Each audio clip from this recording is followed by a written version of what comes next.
Okay, so next we're looking at animal studies of attachment. Now, the animal studies are named on the spec. So Lorenz and Harlow are both named on the specification. So you need to know what each researcher did and what animal they did their research on. So there's a separate study for each researcher. And for each of the studies, you need to know the aim, so what the researcher wanted to find out, the procedure, so explicitly what they did, and the findings, so what they found out.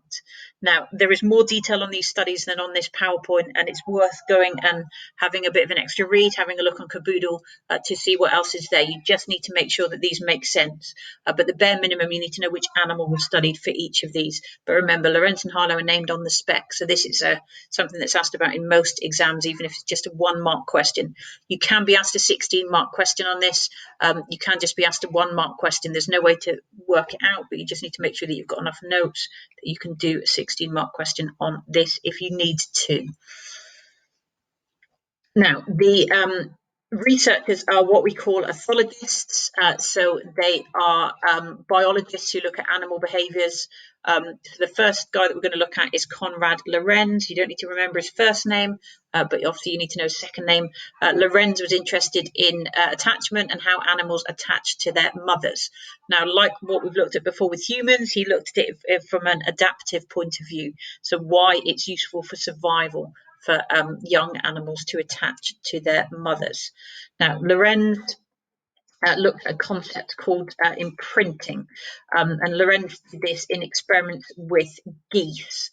So Lorenz is looking at geese or grey-lag geese, and he's looking at imprinting. So imprinting is a concept in animals, not in humans, where a baby animal will attach to the first moving object that it sees. So, for example, with a goose, once a gosling hatches, it will attach to the first moving object it sees, because that moving object is normally its mother, and it's adaptive for the gosling to attach to its mother. So that's what Lorenz is looking at, imprinting. It's really important to remember that humans do not imprint, but Lorenz is looking at geese, and he's setting up 2 conditions. So in the second condition, the geese were just kind of left as normal, and the mother goose was the first moving object the chicks saw after they hatched.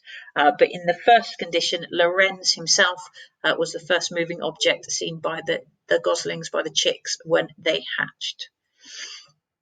And what he found was that the chicks that saw him first followed him around. They imprinted on him. They formed an initial attachment with Lorenz.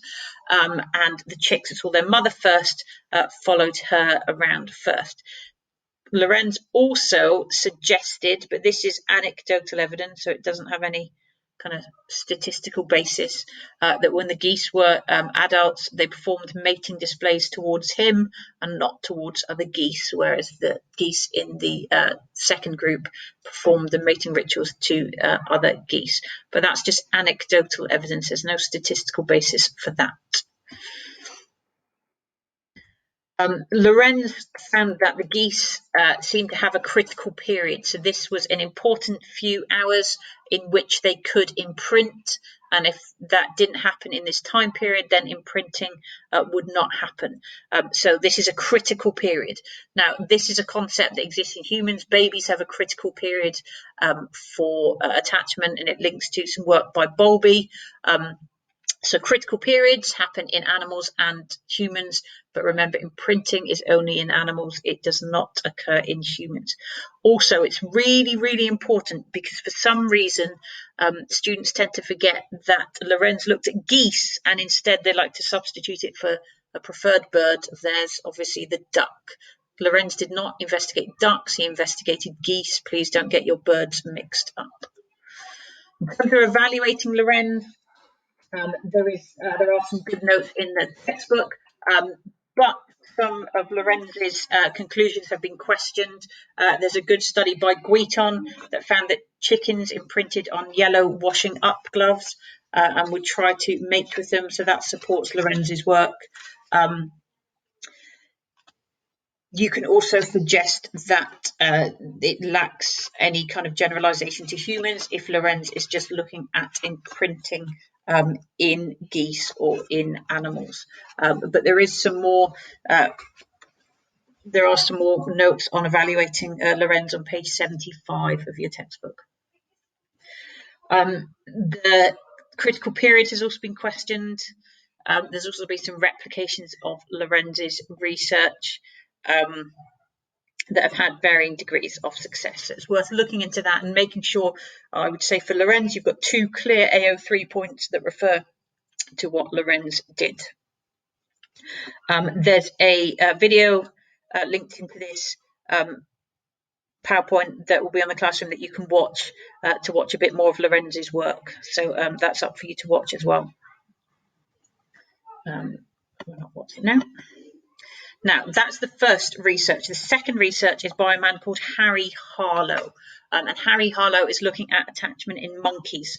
Now, it's a specific type of small monkey called a rhesus monkey, but you just need to refer to it as monkeys. Just to say that some people find Harlow's research a bit upsetting. It's worth just bearing that in mind. Be cautious if you're watching any clips on Harlow. If you're watching any videos of his work, there's a video linked into this PowerPoint later on. Do not watch it if you're easily upset or you find baby monkeys quite cute. People tend to find this quite upsetting. We find it quite upsetting because of the similarities between baby monkeys and human babies. But it's just a word of warning. So what Harlow is looking at is whether the monkeys attach due to comfort or whether they attach due to food. So what Harlow did is designed an experiment where a monkey would either receive comfort. So in the picture on the screen, it's the monkey on the right, which is kind of a fluffy monkey. And on the left is a wire monkey, which provides food. So Harlow wanted to see what was more important for a baby monkey, whether it was comfort or whether it was food. So contact comfort is about wanting to form an attachment to be comforted. Research suggested that this was not that important, that monkeys should attach due to being fed because that's more adaptive. So what Harlow did was he measured the amount of time that the monkey spent with the cloth mother or the kind of cuddly mother and measured the amount of time that the monkey spent with the wire mother. And what he found was they tended to spend about 23 out of 24 hours a day with this mother, with this contact comfort mother, and only went to the other mother when they wanted to be fed. The repercussions of this attachment, Harlow found, was that the monkeys didn't socialize, they didn't form a real attachment. There were long-lasting effects on the monkeys whereby they were what he classified as socially abnormal, so they couldn't interact with other monkeys, that they didn't show normal mating behavior, and they couldn't care for their own children if they had their own children afterwards. So there were some long-term implications for these monkeys. However, this again was within a critical period. So there's some more notes on page 74 of your textbook to kind of talk you through what Harlow did. There is a video linked from here. Again, do not watch it if you're going to be easily upset, because the monkeys do get quite upset. There's obviously an ethical issue here.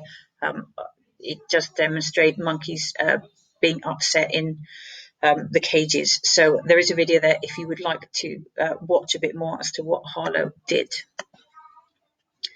And that's Harry Harlow there with the monkey and one of the cloth mothers. So you've got this mother love film as well that you can watch on YouTube.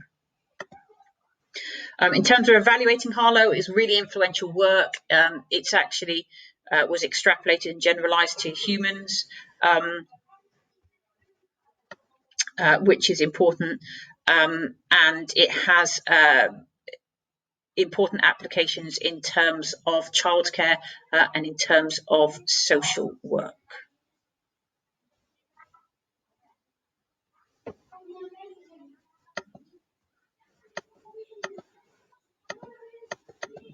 The main AO3 criticism for Harlow is ethics. and it's to do with his treatment of the monkeys. Harlow's labs were shut down, so the ethical implications is your biggest AO3 point, and it's the first one you should really use when you look at Harlow. And again, there's more notes on page 75 of your textbook.